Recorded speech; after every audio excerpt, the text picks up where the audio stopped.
All right, so I started recording this, and I'm just going to go over a little bit of backstory. So this is being presented by Drew and Clay. My name is Clay, and Drew. I'm just going to. Is your mic hooked up, Drew? Yeah. Okay, perfect. Hey guys. And presented by Drew and Clay. So bear with us if we have any technical issues or anything like that, but we're going to jump into it. So we've got some questions, and I'm just going to start working through them. First one that we had, and these are 3 questions from one follower, is how did you come up with your niche? Adult, and we do sell adult toys for anybody who's followed along. The second question was, I'm concerned with picking a niche that is too competitive. And last, how did you develop your unique selling point? So, Drew, do you want to jump in how we picked our niche? Yeah. So in university, can you hear my mic? Good. I think it might be coming through your computer because I can't really hear that well. Right.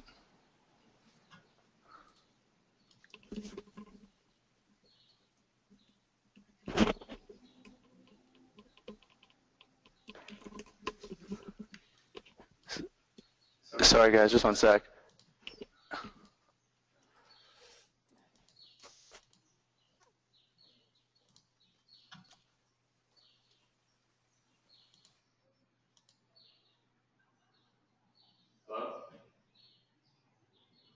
Okay. Try again, Drew. No.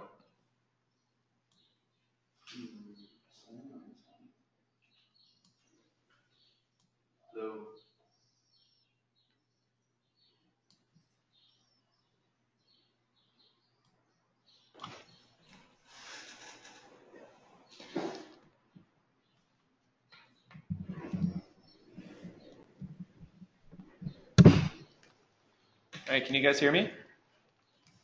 Drew, do you want to give it one mic test? Hey guys, can you hear me?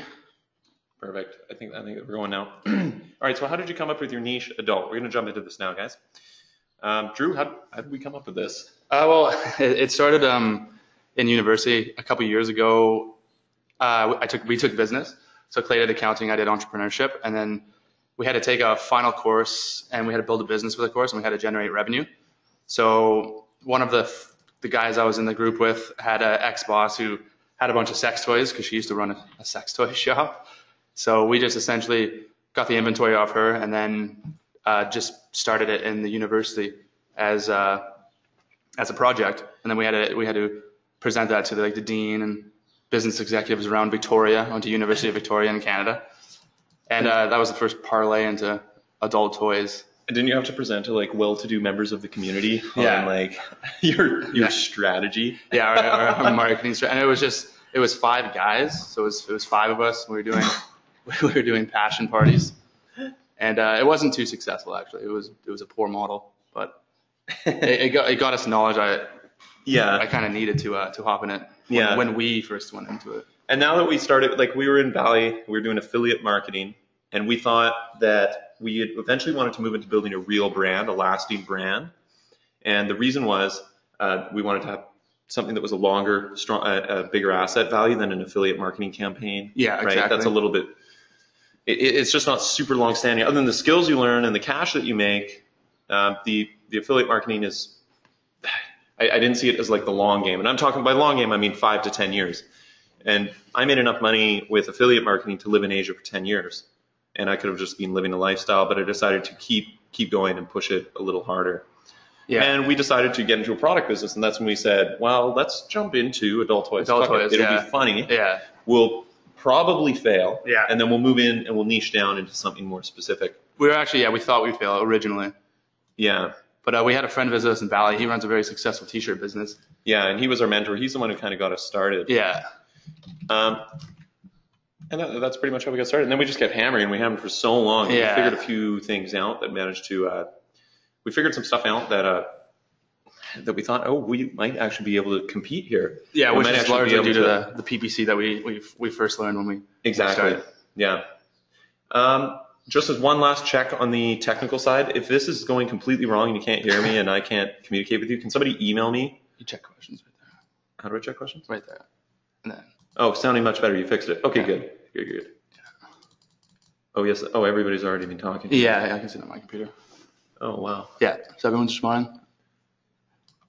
Oh, thanks, guys. I wasn't even able to see your comments. I was. You guys are talking over each other.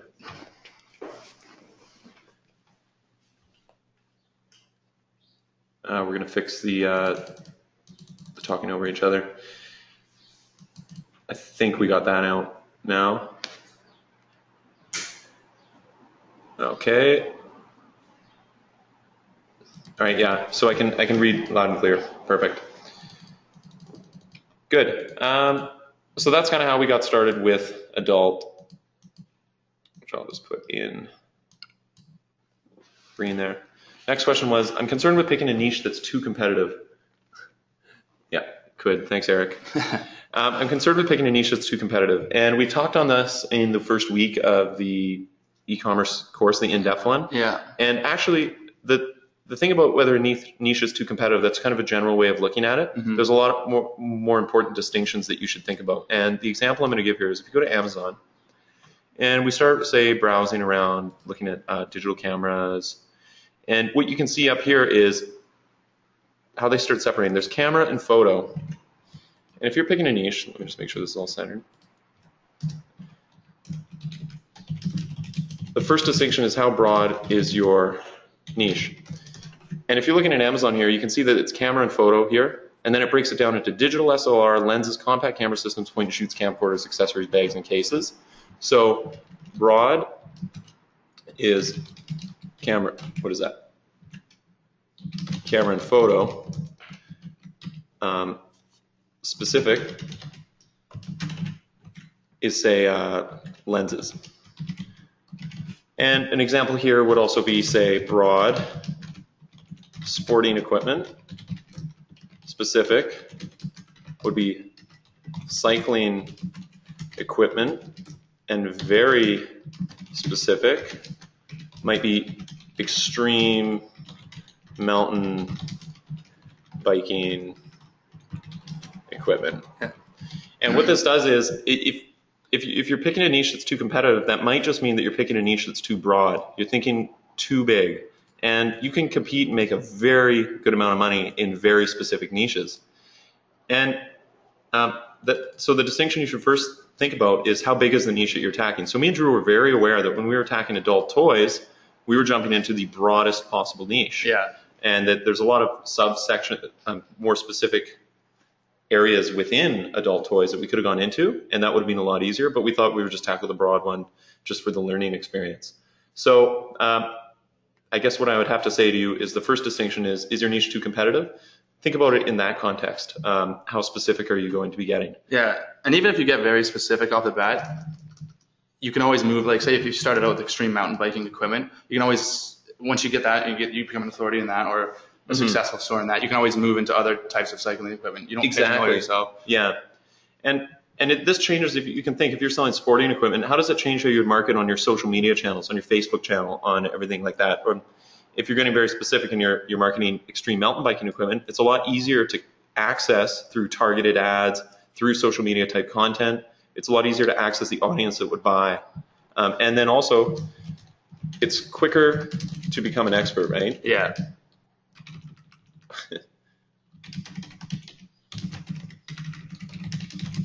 Yeah, it's a lot easier to be seen as the extreme mountain biking equipment authority than it is sporting equipment authority. Exactly, and that's a really important distinction as well. Yeah. So you can actually jump into a very specific niche and become an expert quickly. A small example that's kind of interesting is pay-per-call. Yeah. Just by posting a little bit of information on pay-per-call on the startup takeoff, I ended up rising to become a near authority on the subject because it was just such a specific thing. There was such little amounts of information out there. And everybody who wanted to find out information on pay-per-call eventually came across my tutorials. And if they reached out to me, they would contact me. And so that was an interesting example. But if I tried to start a blog, or if I had generic PPC, pay-per-click information that likely would not have done anything for us, really, not nearly as much as the effect of posting pay-per-call specific information. Mm-hmm. And competition, like if there's a lot of competition, this is you need it, because that's the sign of a healthy industry. Exactly. But obviously you don't want to go start a business in medical supplies or something super aggressive, which you'll never be able to beat. But if there's a little bit of competition, that's actually very good. Yeah, competition is generally a sign that the industry is ripe and is doing well. Yeah. So we had a question, how can I make this bigger?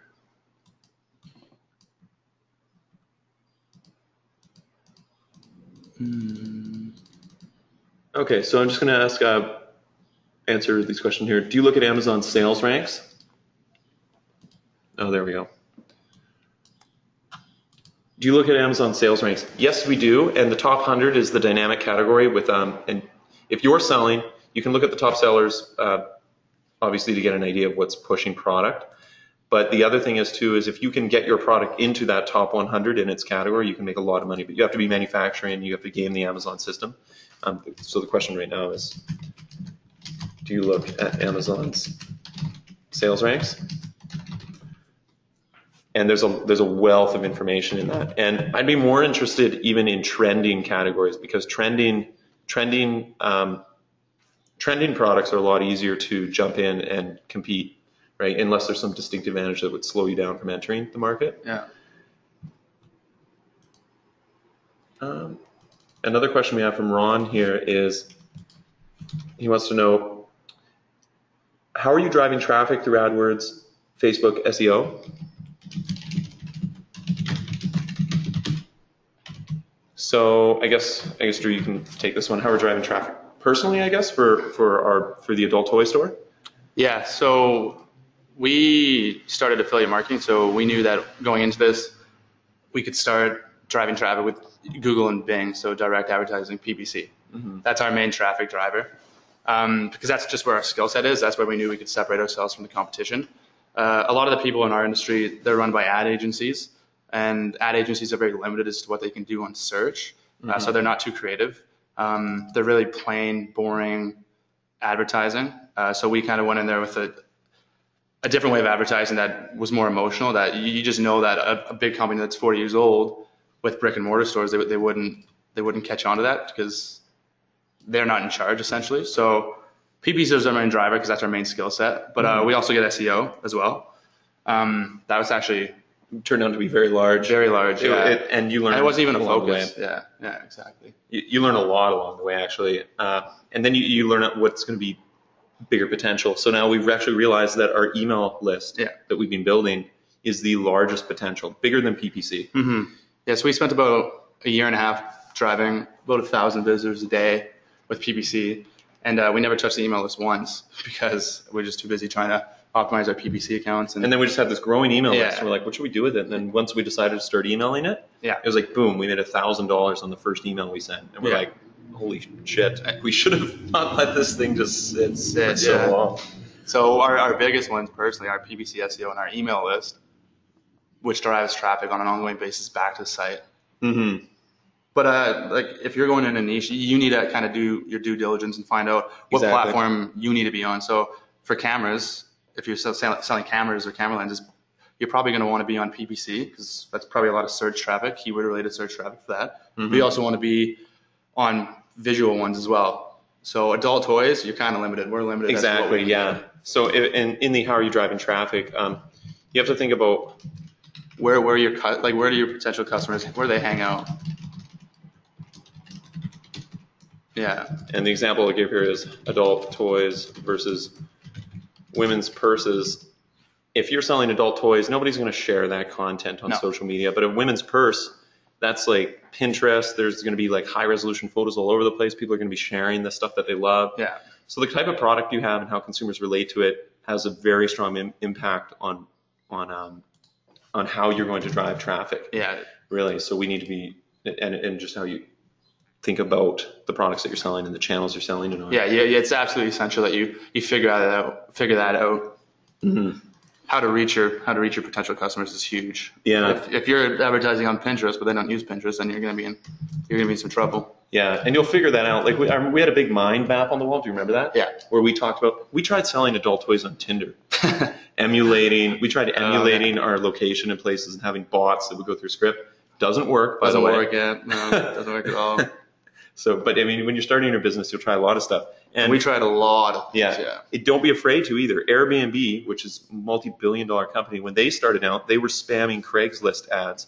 They found homeowners on Craigslist, and then they scraped their contact information, and then they sent out mass emails to get homeowners on Craigslist to switch them onto Airbnb. So they were doing some sort of shady stuff too. So when you're starting, you're going to try a lot of stuff, and then you'll figure out what works, and then you're going to stick on what works, and you'll start iterating and evolving and getting better there.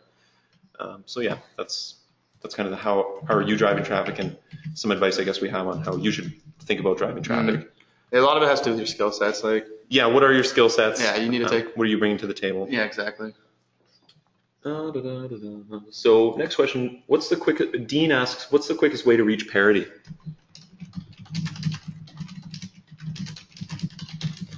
And I talked about this, I don't know if you watched the video, the Billionaire Brainwashing one, in Gerbekesh the Dream. Mm-hmm. He talks about how don't try to innovate or make some kind of special product. Try to get to parity first, get to like that competitive level where you're reaching that minimum bar of excellence, and then innovate. So get to parity first. And I mean, the answer here is execution. Absolutely. Rip and iterate. Yeah. So see something, copy it, then iterate it. Yeah.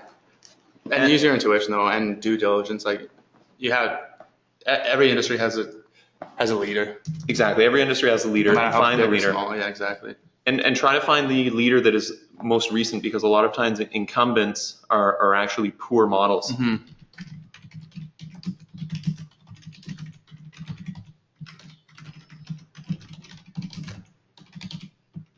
And the reason incumbents make poor business models is they're slow, they're big, they've had their existing businesses that they're capitalizing on, and they're not up to date. So I know in our industry, Adam and Eve is the largest brick and mortar retailer in the United States. Yeah. But they're the worst for e-commerce. You would never model them for e-commerce, and the reason is they're so huge that they haven't been innovating in the space because they haven't had the need to, because they've been sitting on their monopoly or on their huge, taking advantage of their scale. And you can just tell being on the website. Yeah. And then we're on the email list as well, and they pretty much spam you twice a day. Yeah. Another thing here too is use and rely on technology. Yeah. And the reason I'll say this is we recommend using Shopify. And what Shopify is Shopify is a platform that hosts your store. It's like a management system, just like WordPress is to a blog, Shopify is to an e-commerce store. And if you're on Shopify, you don't have to worry about load times. You don't have to worry about making sure your site is up 99% of the time. You don't have to deal with developers to build a website from scratch. It is enormously expensive, and a lot of the big companies you'll be competing with have internal web development teams to keep their website up and running. That is so difficult to do when you can use something like Shopify, have your site up and running beautifully within a weekend, and then you can also have all of these apps that plug in and handle part of your shipping, and your bookkeeping's automated. And so really, we Shopify example, automate as much as possible, because the huge companies won't actually be automating that much, or nearly as much as you think. They have internal teams. They probably have an internal bookkeeping team, and then you can get cost advantages. When you have cost advantages, then you can, then you can compete. Yeah. And another little trick is to find out who your competitors are, whoever they are, and then just Google search competitor name case study, because usually the ones that are relevant and are continually like updating their website, optimizing conversion rates, they're usually, if they're successful, part of a case study for that company that did it. So one of our competitors, if you research their name plus case study, you get a lot of facts about what they're doing to improve their site, kind of like the procedure they go through, and you just know that they're all relevant because they're the leader that you see. Yeah. And there's no way that one of our other ones, the incumbent, Adam and Eve, you don't see anything on them. You just see their 40 brick and mortar stores and poor email marketing. One question, somebody's commented on the desktop icons. Can you guys see the green text that I just highlighted? Or are you staring at my desktop?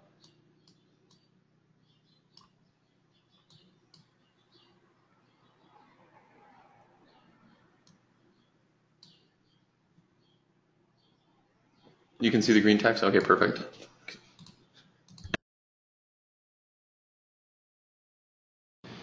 Okay, perfect. So we'll keep going through. Next question was, did you guys learn SEO and do it yourselves, or did you hire an agency? This is Jamie asked this question. So before, this was more, before I started PPC, after I graduated college, I went to work in Vancouver, my first corporate job. And then at that point, I was kind of trying to get into SEO, just affiliate SEO. So I spent months and months and months just learning that. So I had some basic knowledge of SEO beforehand, but SEO was never actually the main focus. Kind of at the beginning, we just wanted to get as many products as fast as possible on our website, and then see what happened. It's a lot harder to predict the future of SEO, but PPC, you got daily, instantaneous feedback. Yeah. And so SEO actually, it kind of just came. Yeah. It came. We were pleasantly surprised by it. Within a few months, we were getting over 500 hits a day. Yeah. Unique visitors, and that was one of our main sources of revenue near the beginning. But as we've continued to evolve, we've been learning a lot about SEO. And we don't plan to hire an agency just yet. We hired one consultant. Yeah, we've hired consultants. Yeah. Right. There's in-house plus consultant to agency. And I'm putting these little things. I should probably just put this to indicate that none's any better than the other. But for us, we did almost everything in-house at first. As we grew, then we did in-house, and we would occasionally hire a consultant to give us a little guidance. And if you're so awful at something, but it's really important to your business, for instance, social media is probably important to some people's business, but they can't be bothered to produce a bunch of content, then you would hire a social media marketing agency, and they would do that's completely outsourced. And but if you're going to build an e-commerce store, definitely learn the fundamentals of SEO, just so you set everything up right. There's preventative SEO, so you want to make sure that you set up your store in a way that, not to bend to Google, but you don't want to be there's technical SEO, and it doesn't take that long to learn just to do the best practices. And it just has to do with your linking structure and how you name your images. Don't have text as like a JPEG image. Have it actually as text so it can be read. Use the right title tags where you can, etc. There's great resources out there, and we're going to publish what we found to be the most essential for e-commerce as well. Yeah, we do have a big part of it. Yeah, and a lot of our stuff is specific to Shopify as well, which is actually going to be really useful for anybody who sets their store up on Shopify. Yeah, because we have made some SEO mistakes, so we know what not to do. Yeah, exactly. And now we're doing what we need to do. Okay, how big is your daily budget for PPC?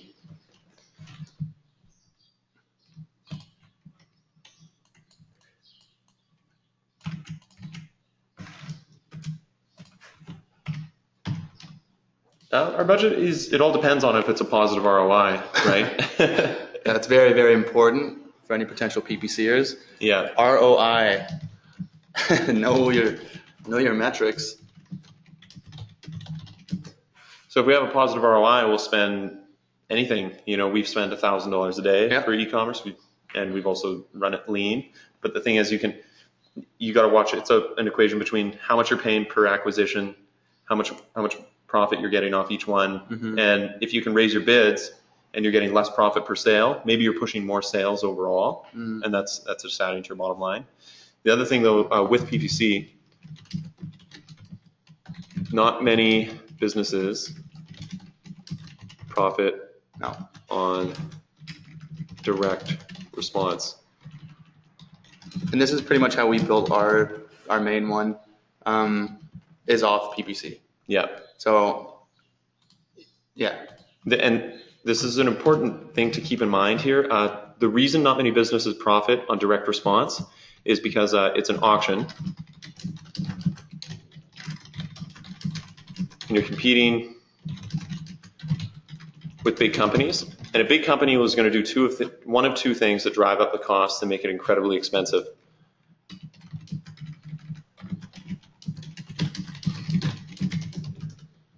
One, they have enormous budgets and just and lucrative spending. Bid high, drive up the cost. And if you're in any kind of industry that's not super niche, you're going to have to be competing with these companies. If you're selling digital cameras or digital camera accessories, I guarantee Nikon and Canon are throwing enormous budgets. But the second, and Amazon as well, they're one of the biggest spenders. Oh yeah, they're always spending money on PPC. And here's the biggest thing though. These companies know their customer lifetime value. They have math on their side. So if you're just a startup, you don't know your customer lifetime value. So you therefore can only pay usually about your profit on the sale. But every other company isn't paying that. They might pay $100 to acquire a customer, even though they only made $20 profit on the sale. Yeah. Well, that sounds like they lose $80. But what if they know their customer lifetime value is $500 because they have such good customer service and such a good email backend funnel? And if in that case, then it's just a math problem. They have so much data, then they can bid enormously and get away with it. And take a loss on the front end and make it up all on the back end. A good example of this in our industry would be Adam and Eve, probably. Because they are one of the ones that just kind of strong arm everyone and raise the bids because they bid on everything. And their budget's probably upwards of $10,000 a day. Yeah. And then and I'm on their email list as well. And so that you click the ad, sign up the email list, and then you're spammed twice a day. So while they are incumbents, they obviously know their customer lifetime value because it's such an important metric if you're going to be advertising on PPC. Exactly. Yeah. So that's kind of that one. A lot of the daily budget for PPC, ours increased as our conversion rates increased. So a lot of this has to do with your website as well. Yeah. Like conversion rate is huge. There's a quote that says PPC will make bad sites fail faster and good sites succeed faster. Yeah. So if you have a beautiful site that converts really well, PPC will be your best friend. And if your site is low quality and doesn't convert, you will not have very much success. You'll feel the pain. You'll feel the pain. Which we did. Our conversion rate used to be 0.2%. And then our first foray into PPC for e-commerce was we sent expensive clicks. They were like $2 to $3 a click. They were for a product, a general keyword, and we sent it to a collection page with one product on it, and we couldn't figure out why we were losing money. So back then, that was when we first launched our site. Our budget was very small, but now we've exploded our conversion rate like 4,000%. Yeah. So that's when we can spend over $1,000 a day because we'll see the return because the website's been through like 30 iterations. Yeah, exactly. And it was 4,000%. Well, we started bad. Yeah, we started bad. Yeah. So we started at 0.2%. As a quick question, somebody asked, what's our conversion rate on PPC? So that's a skewed question. So we have campaigns where we convert at 6%, and we have campaigns where we convert at 0.5. But what is impressive, I think, is in aggregate, over 1,000 hits, we convert at over 2%. Yeah. And that's for sales. We also have other conversion goals, mini conversion goals, like an opt-in to the email. Yeah. And those count too, but we're just considering on the front. Yeah, we do, and we do optimize. We're familiar with our customer lifetime value now that we've been indulging in email marketing as well. So yeah, we're not afraid to spend as more now than we were before, just because we know that our site can handle it because it's usually over 2% most days. Yeah, and we have a good email funnel now. This question is for me, I think. Actually, yeah, we were both in affiliate marketing, but yeah, I did have to. Why did you decide to make a shift away from affiliate marketing if you were finally in a position to exploit a competitive advantage? Seems like it would make sense to scale at that point. And that is a good question because affiliate marketing was so lucrative for me, especially back in like October, November, December, and the beginning of this year was when it was doing its absolute best. And I was getting job offers from companies that I was sending leads for because I was driving so many calls and they were such high quality. But the thing was, though, I was spending every single ounce of my time building the e-commerce business. And I had to make a decision way back whether I wanted to do something purely for the money or whether I wanted to do something purely for the money with people that I didn't really know that were more just only had a relationship with me to benefit off me. So it was like a purely business relationship, or go and do something for fun with a high chance of failure with Drew that if we succeeded would be enormously rewarding for a really long time. And that's what I decided to do. I decided to go that route. So it was like a money versus what do you really want to do route. But also, I was in a position to exploit it. I was making, I put so much money in the bank and I was continuing to make so much money that in my mind I was like, I could just lay around for 10 years and do nothing in Asia here, or I could I have the leeway to go and move into something that's going to be way harder, but is going to be more fun in the long run. So that's what I decided. But yeah, I would be making much more money if I stayed with affiliate marketing and PPC. But although I do work hard, I don't just want to do everything about the money. Part of the reason is I like to do things that give me fulfillment, and that's part of the reason the startup takeoff exists and everything like that. I would actually prefer to be doing content and branding and fun stuff like that as opposed to just looking at numbers and spreadsheets all day. Yeah. Okay, next question.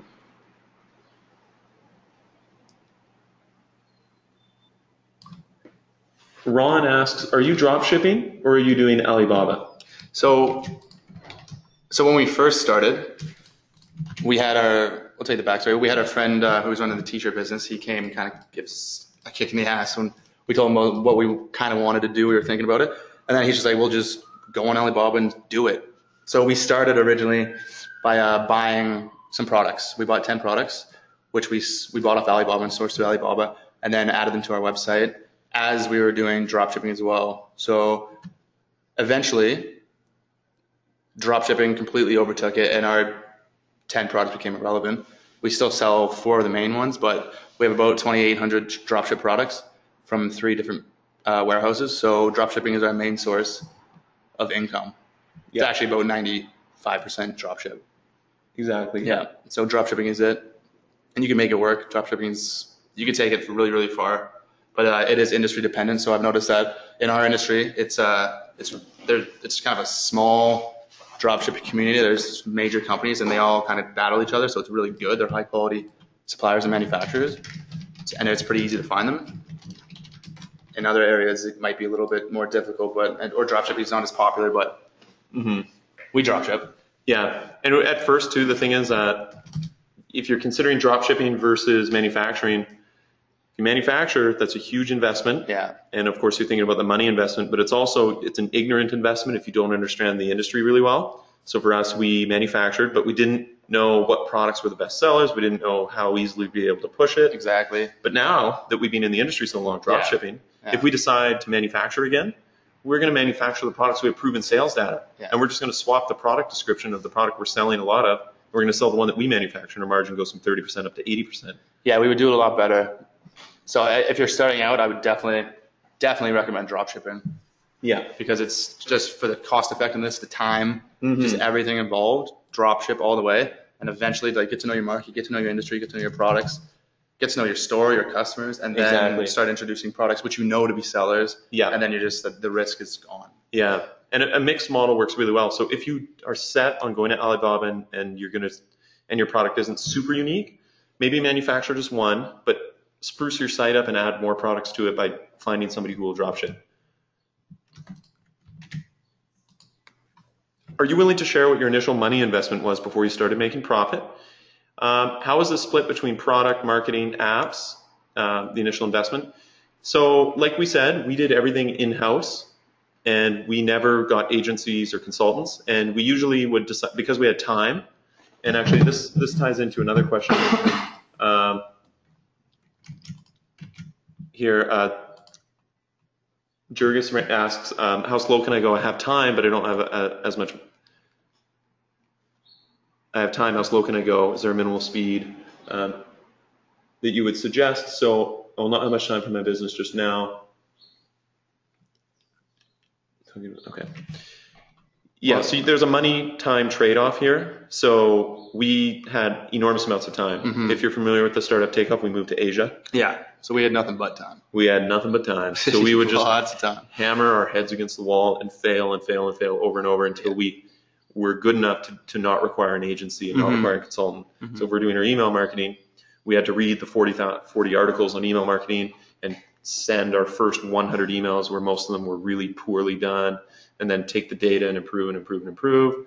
And then what that did, though, is it had the benefit of giving us a diverse skill set and being able to do a lot of different stuff. And now that we're funded, we have the money we now are more strategic, though, about where we choose to hire consultants. And in this case now, actually, we never really would hire an agency. We would just hire in-house. So our social media, we would actually hire somebody who has previous experience in social media, and then they would do it all for us in-house, and then we would be bringing in outside expertise because we don't really need an agency. We need somebody who's in our control. Yeah. Yeah, but the initial investment, so I guess how much money would it cost to support yourself for a year? I know me and Drew saved up just over 10 G's each, and then we went to Asia for 18 months, and that was enough of a runway. Yeah. For us to build an e-commerce business. So be aware that you are trading your time for money, and that's actually a good thing because you're trading your time, or you're investing your time, but you're giving yourself a skill set as well. So you're building a business. You may be failing and iterating and have a lost opportunity and be moving much slower than you could if you were funded to get agencies and hire consultants all over the place. But really then you're not building your own asset base, your own skill set. Exactly. And which method you choose to do. If you do dropshipping, your money investment is obviously going to be lower at the beginning. So yeah. Obviously, if you do manufacturing, you have to buy inventory, and then you have to pay up front. So here we have a question from Nick on Shopify.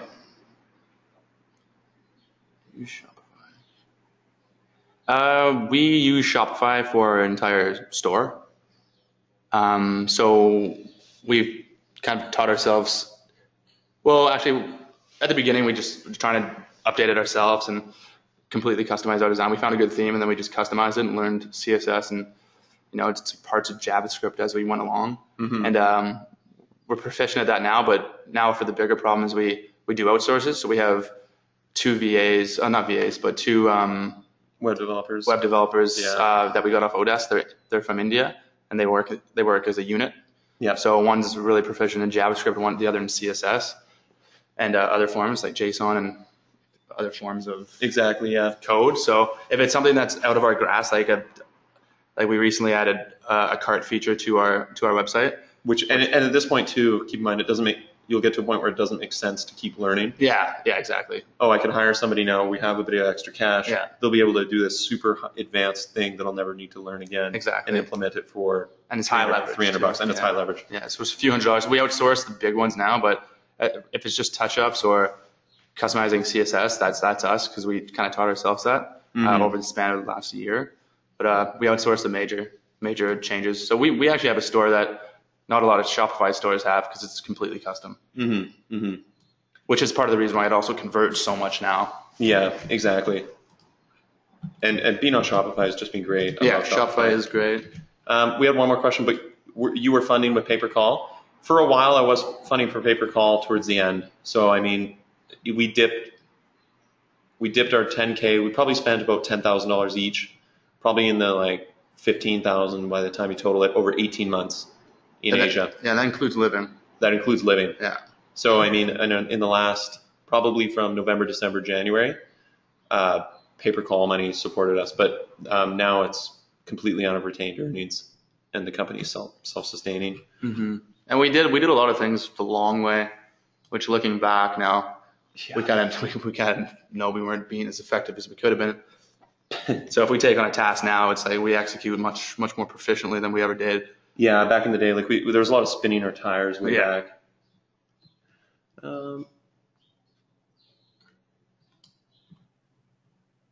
Okay, let's see how do I limit myself?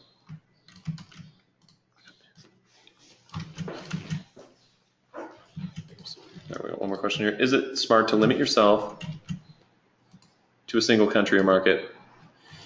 On this question, yes or no. So yes and no. So I'll give an example of Canada versus USA. A big problem here is USA ships to Canada equals big border problems, taxes, plus long shipping times. So what this means is if you are a Canadian, you actually have a competitive advantage in Canada if you open your warehouse in Canada.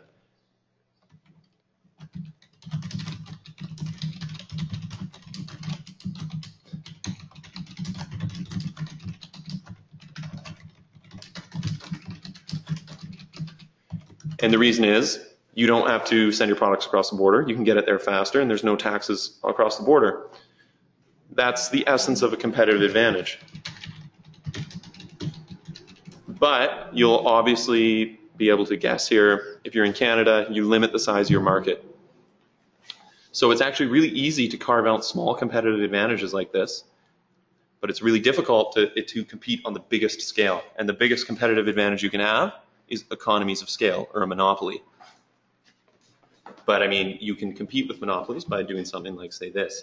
And that's probably the most important thing to understand when it comes to e-commerce and deciding what country you're going to be in.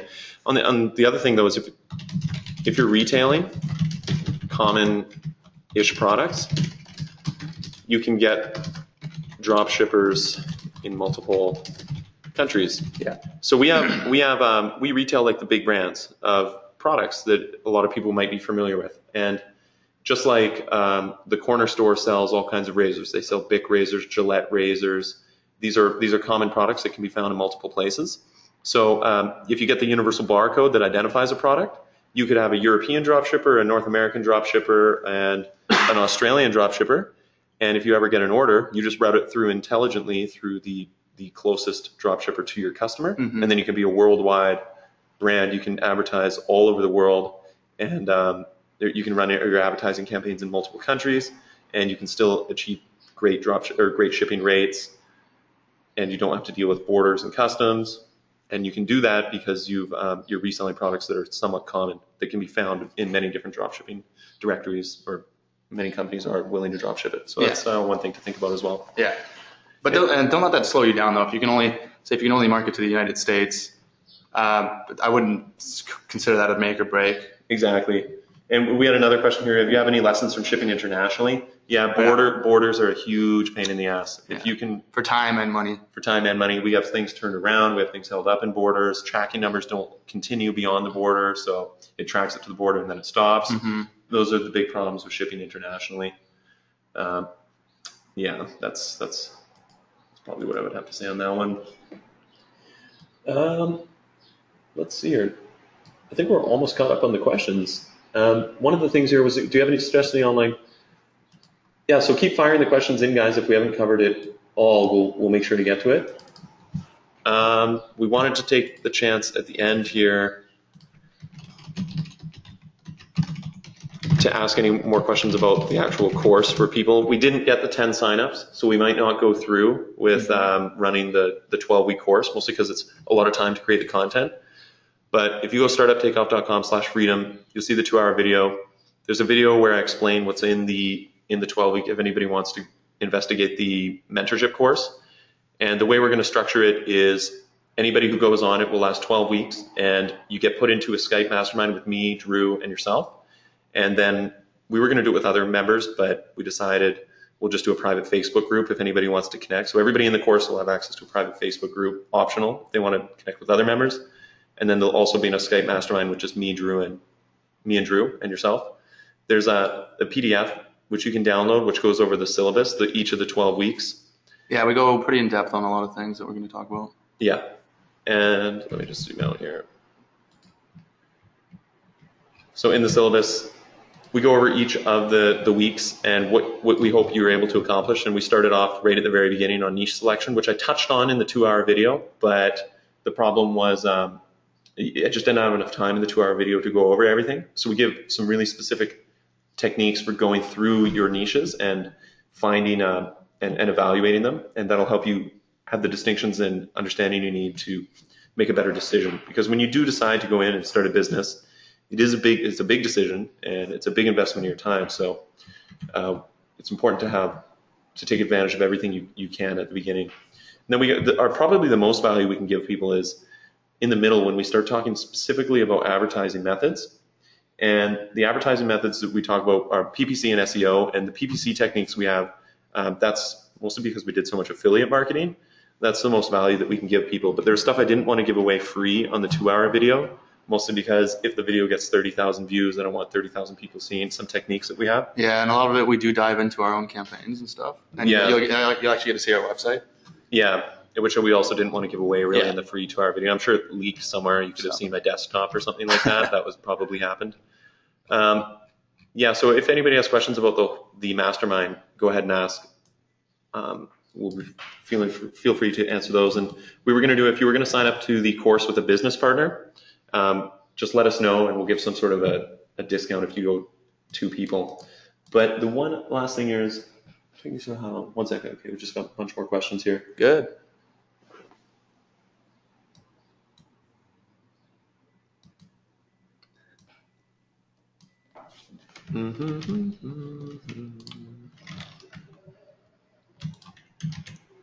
Okay, so what are the techniques at a high level? I think this is related to PPC.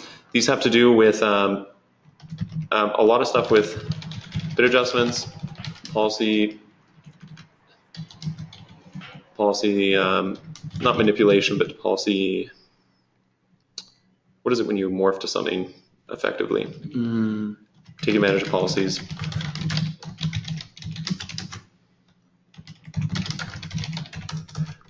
The other ones we have are ad writing. Yeah, so we do have ads that they're called unicorn ads. Yeah, unicorn ads. So So getting 1 in 100 ads, and that is like the 1% ads. yeah. So we have some ads that have click-through rates of over 12% and conversion rates of over 10. So in our Google account, for people who are technical about it, I would say I think 90%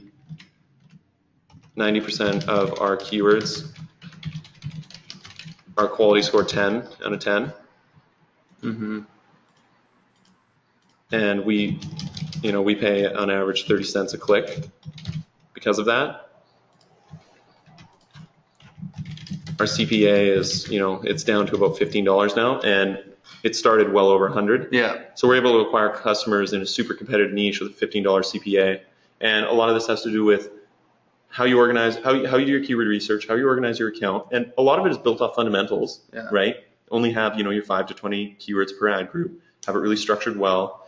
But it has to do a lot with what you put on your landing page and what you have in your ads, and then the process of writing ads. And it's a replicable process that you almost crowdsource your ad content, and then you focus on the highest leverage ad groups that have the most traffic, and then you take the winners when you split test, say 100 ads, and then you take the winning pieces of copy and you trickle them down to your small ad groups that don't have as much traffic, that you wouldn't be able to split test multiple ads on, but they're within the same category. That's some of it there. Yeah, it's pretty much a brain dump of our entire PPC strategy. Yeah. Which we obviously can't give away free because that wouldn't make sense. Yeah. And then a lot of the success we've had lately is conversion rates as well. How we optimize our account, follow a pretty strict process to do conversion optimizations. Yeah. And as well as email marketing, what we learned there, how to set up funnels, how to optimize the funnels, more ad writing for email, strictly for email. Exactly. And one more question we had was, do we do display advertising or just search? We cannot do display because there's restrictions on adult advertisers. We can do remarketing pixels on Facebook and then run display ads there, but we can't have there's rules on phallic objects or exposed nipples and stuff like that. It's actually kind of funny. But we have to be more careful with display, but we're really familiar with display and have run that before. It works really well, and it's actually better in a lot of industries. We also can't do product display ads, product listings, and those are really important for some people too, and some industries can do really well on those. Yeah.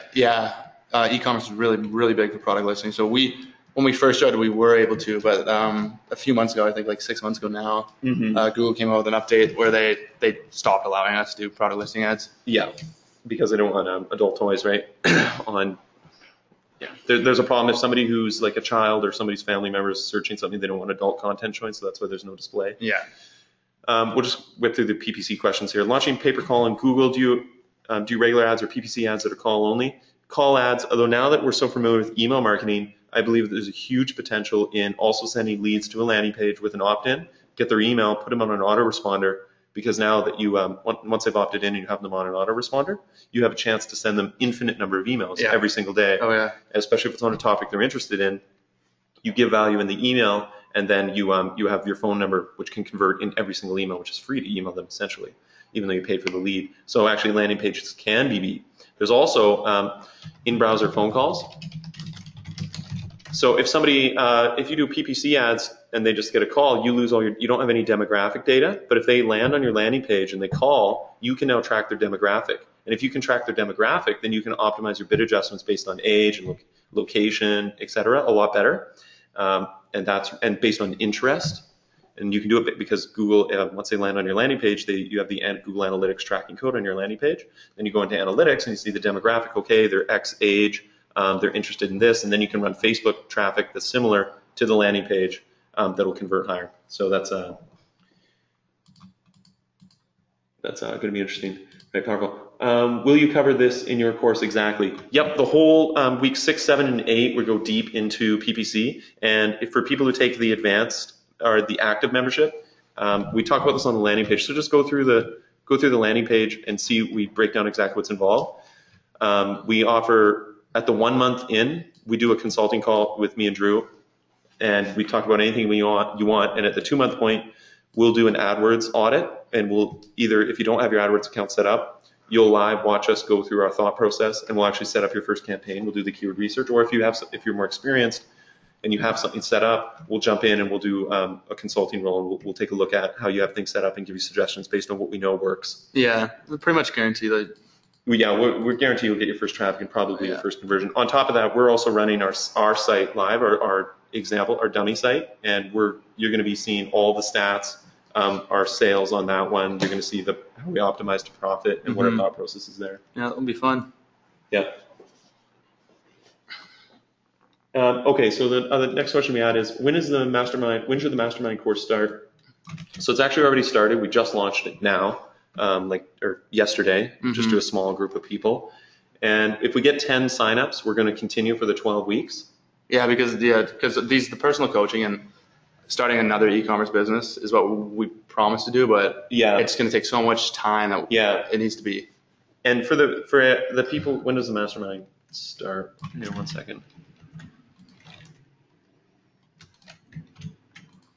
The Mastermind course is going to start this week. If you register this week, then you'll have access to the live Q&A on each topic. So much like this, we go through 30 minutes of presentation on the topic, and then we have 30 minutes of Q&A. Yeah. And in that Q&A, we start with niche selection. On the PPC one, we go deep on PPC. On this site stuff, we go deep on conversion rate. And the only people who have access to the live Q&A are the ones who register in the beginning block. Yeah. And after that, you'll just have, once you get to that week, you'll have access to the recordings of it all. And the benefit of being on the live one is you can ask direct questions relating to your project. Exactly. Yeah. So for the people, because we don't have infinite time, we can't put everybody in an active Skype mastermind that goes on for 3 months. So we also have a cheaper version where people just get access to the recordings. And that's 12 weeks of all of the video content on all of the PDFs and all of every bit of content that we create. Mm-hmm. So let's see what else we got here. And also one more thing too. So this week, we need 10 people if we're going to go through creating this kind of content for the next 12 weeks. If you want to talk about the course one-on-one and you have questions about it, add me to Skype. My Skype is Lou Norte, Lounorte.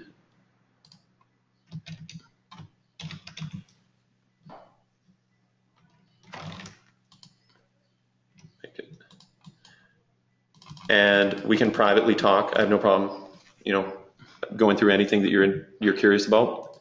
And just leave a little note when you add me to Skype where you're from.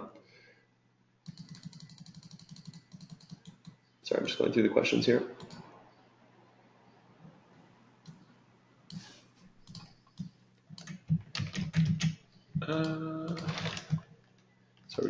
I just want to make sure that we get to everybody's questions. So we're almost through all of them.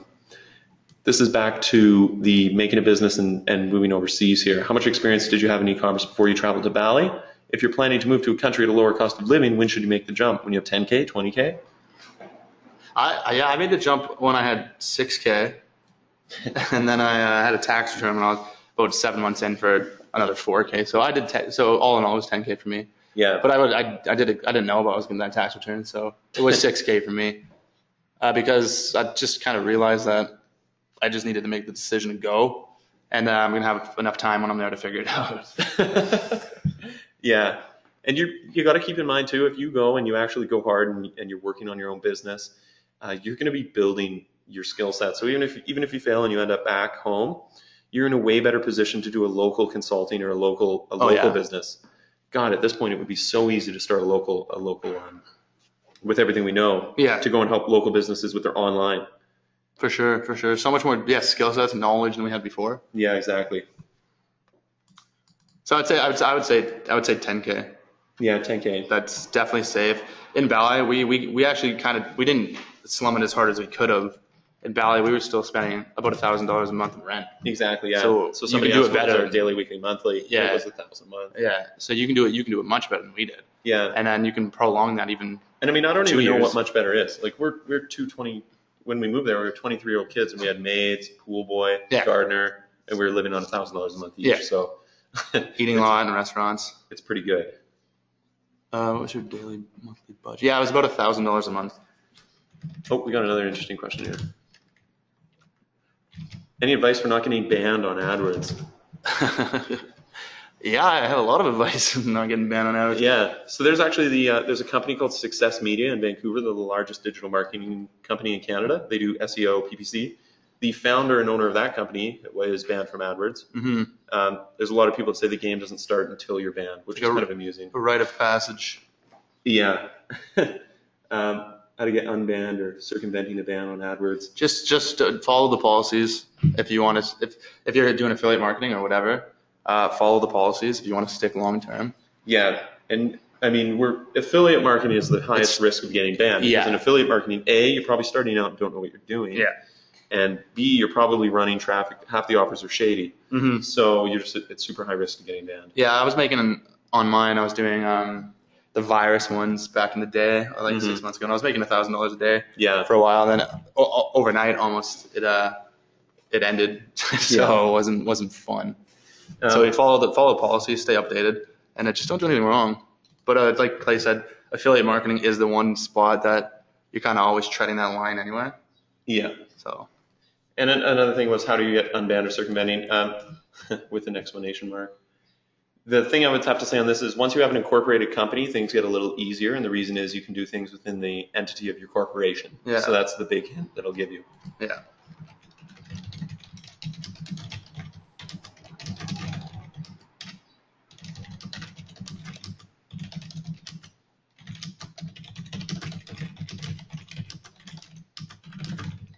Let's see. So that's a. What do you get? So I hope that helps. Yeah. Get a new computer as well, and stop using Chrome. Yeah, don't use Google Chrome. How did you manage and record your data when you were starting out? Not really sure what you mean by this, whether it was financial statements or anything like that, or financial data, bookkeeping, or just about our progress. But we met once a month, and we kept pretty good records on what we did. Yeah. I guess that's all on that one. Yeah, we had monthly meetings with just us too. Yeah. Yeah, so that brings us to the end of this hour, and we're kind of out of questions. So I guess as a last point, I'll give you some contact information. You can email me. My email is clay@thestartuptakeoff.com, and you can email Drew at thestartuptakeoff.com, and we'll get back to you. We answer every single email, and we'll keep releasing content. We let it go for 6 months. And we didn't really update the blog, mostly because we got robbed and had no camera equipment in Bali. That really sucked. Yeah, that wasn't fun. And we were also just really focused on the business because we were going through pretty intense growth month on month. But if we get the 10 members, then we'll especially be releasing more content. Definitely hit me up on Skype or hit me up by email if you're interested or if you have any more questions about it. Yeah, just hit us up for sure. Yeah, and if you want more information on e-commerce, go to thestartuptakeoff.com/freedom. And other than that, download the PDF on there as well that we showed you. Yeah, the PDF, it's like 2,000 words. It goes over the 12 areas that we have the most expertise that we talk about. It's all sequential, so you start, right at the very beginning on selecting a niche. And other than that, that's pretty much it. So we really, really appreciate everybody showing up. It's actually, it's an honor to be able to talk to you guys, and I'm humbled that people are interested in hearing what we have to say. So So thank you, everybody. And yeah, this will be recorded, and we'll post this on the channel, I suppose. Yeah. So I hope to see you in the webinar. We need 7 more people for us to create the 12 weeks of content. So we hope you go for it. And that's it, guys. So I'll be around for the next 30 minutes on Skype. And again, my Skype is Lunorte. And if you add me on Skype, I'll be around for the next 30 minutes to answer questions. Drew will be on as well. What's your Skype, Drew? DJax06. DJax06 for Drew. All right, guys. Thank you. Thanks, guys. Bye.